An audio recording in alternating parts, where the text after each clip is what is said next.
Hallelujah.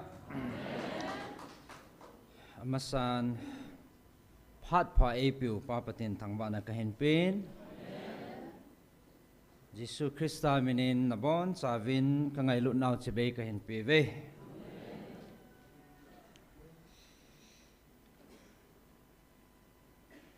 Kaung din lo na phat hen mang peng kati.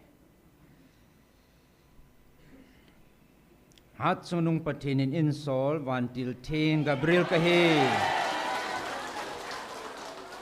Nang ho mi te ho angai lut na a ho pi dinga hat sunung patinin amun thing van lal to namuna kona e hin sol kahi bove. He chinang hon ha dai na nei jong na nei po ve. A hin hi chi nagal zo na diu. Nang hoa lung mon na hat sunung patinin akoi pi chu hi. Na zo thâu thâu diu hi. Ahin hichika chu na pan tu jinguwa na pan la nau na pot tho jing diu gal zo ding na hi ve. Gal na zo diu hi. Gal na zo diu hi. Hat sunung patinin na din pi jing ve.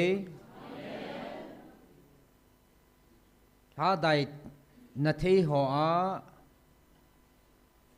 na dai nai na la dai po ve ha chunung pathinin na din pi jing diu hi gal na zo te diu hi tuni ni khwa kun nili niting le ha chunung pathinin ama o ngai lut na hin vil kit diu hi Pung segi ting le. Hichi het tu sa dinga insol vantil Gabriel kahi. Nang ho lungmong tay numun. Gal zona nang ho aume. Hatsunung patinin na din pizing diu. Hazang nalhaday puve. Gal zona na mu diu. Kayman kasay ding cheng kasay chay tay. Hi chan ke ma phat he tai putia le zanya ko na chu nili in simwa le Sunday na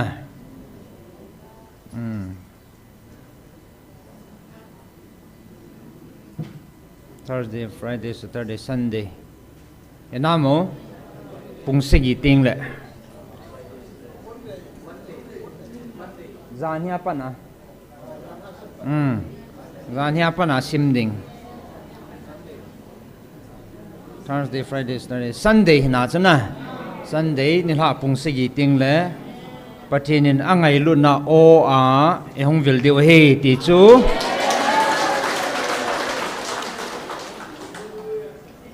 ana he chiu hitin thanum ta ana chigong su ke dingin pakai minin kan temin